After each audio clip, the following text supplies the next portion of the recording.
So my name is Rashod Taylor. I was born and raised in McLean County in Bloomington, Illinois. So this is a homecoming for me. I'm really excited. Went to school locally and graduated and went to Murray State University down in Kentucky. Oh, well, they gave me the most money, I had scholarships to go there, and they came to Normal Community High School and talked to us about Murray State. No one had heard of it at the time, and I decided to make my way down south. Yep, returned to Bloomington after I graduated and started working in banking and then insurance. So started in portraiture, I would say a little bit in high school, all the way back there, but I would say it started to develop in college. I was really into just people. I'm a people person, want to just explore the portrait and what that can mean, what that says. So I would say I just continued to explore that as I graduated college and just kind of pursued photography that way. Portraiture kind of just always talked to me. Yeah, so I would say the way to portraiture affect my image making, I'm really into the old masters, so the Avedons, the Sally Manns, Gordon Parks, and just how they approached portraiture and how they gave meaning to just some mundane scenes, some just straightforward portraits of a face. And I was really interested in what that could mean. For me, I think my approach is more constructive. So I like the constructive image. I like to put my subjects in different places, different atmospheres, different backgrounds to convey a meaning that I want to get across to the viewer. Point. I would say I'm still experimenting. I have plans to go even bigger with wet plate, but I would say for each series of work, I typically try to choose a medium that works. So for some of the wet plate work, it really was about tying the history of photography and then tying the history of history, right? When you think of wet plate collodion and the Civil War, it was popular in the 1860s to turn of the century. So with those pictures, I wanted to really get back to tying what it was to live back then and some of the institutions and feelings about people of color, Black people, that has kind of bridged the gap all the way till now, and just kind of tie those together. But then at the same time, other work, so the Little Black Boy series, just kind of a nod to the masters of just using film. I mean, I love film. It's obviously so cliche. Everyone says it slows you down, but it legitimately does, and I just take more time and care when I'm using film and then my large format camera. So for me, I think experimentation has to go along with the work. It has to enhance it, or there's not really a reason to use different forms and different mediums unless it's enhancing what you're trying to say. As I never was consider myself a great writer, I'm working on it.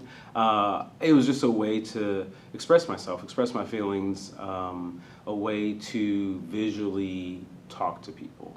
So that's my language, right? Instead of writing, it's visually talking to folks. And I think for me, it was just natural. Like I was always had a camera in my hand. I always made pictures. And then I think at a certain point, I thought to myself, well, I want my pictures to say something else. I want them to mean something more than just snapshots.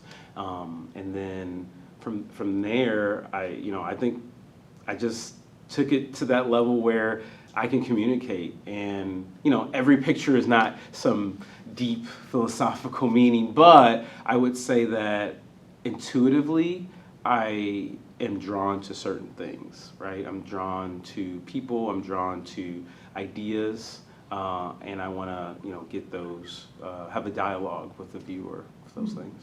Yeah.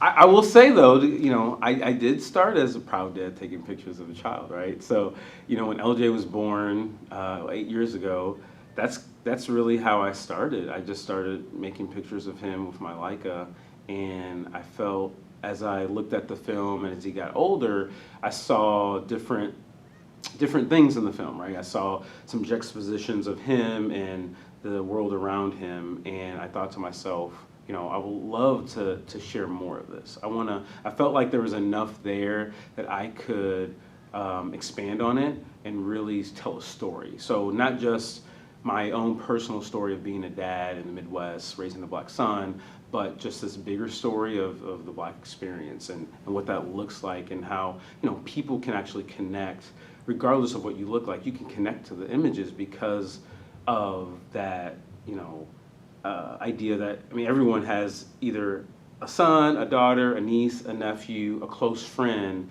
that may or may not have been, you know, around LJ's age at some point. So I feel like at a family level, at a human level, people can connect to that.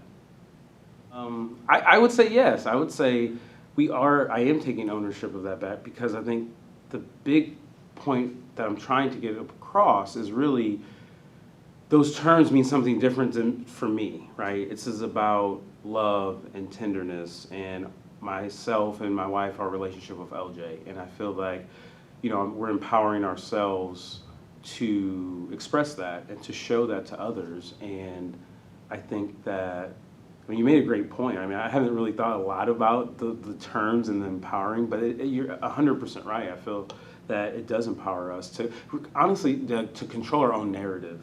So for me, that's a lot of it's about too, because I feel like there's so many things outside of our control, but to control a narrative of what life for me and my son and my family is like, but then also to show that to others, to say, hey, you know, there are loving, kind Black families out there, which, you know, essentially was probably 95% of the people I grew up with, or even family. Like, that's all I know, you know. And I think we get it's not represented properly, you know, in the media and things. When you see just the negative stories, there's not enough of the positive stories. And for me, the positive stories is just how we lived our life. So this show's Little Black Boy. So this work started about 5 or 6 years ago.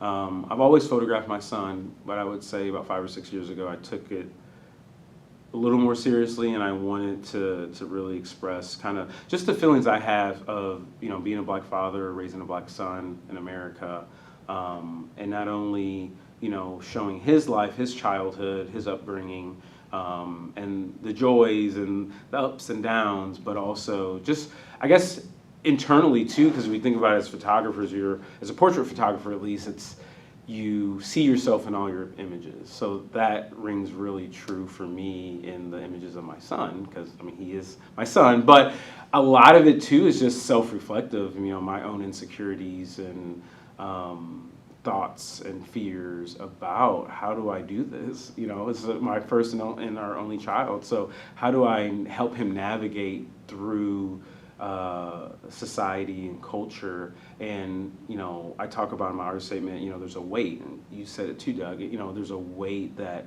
I have to bear, that everyone doesn't, right? And I have to bear that for him and help guide him to, you know, live life as just a upstanding citizen, and just kind of get through some of the muck that we have to go through as it comes to racism and not being treated fairly, and just how society has, you know, dealing with the history, but then also let's look at the future and where can we go to. He loves it. I mean, he is his mother's son, right?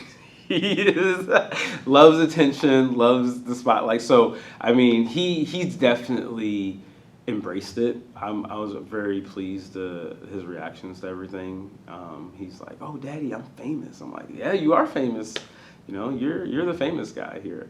So yeah, he's definitely embraced it, and he loves it. So, you know, it's just amazing to see his face, like when I open up a magazine and his picture's there, and, you know, so he's definitely into it. So I'm hoping that he's into it longer.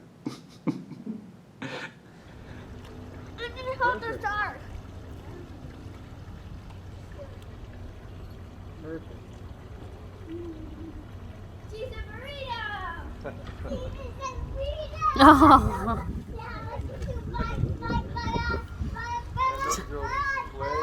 Play. Quantity's gone. It's just a burrito. I mean, that's good because they get to use their creativity, you know, just let it go wild. Naomi, don't step on her.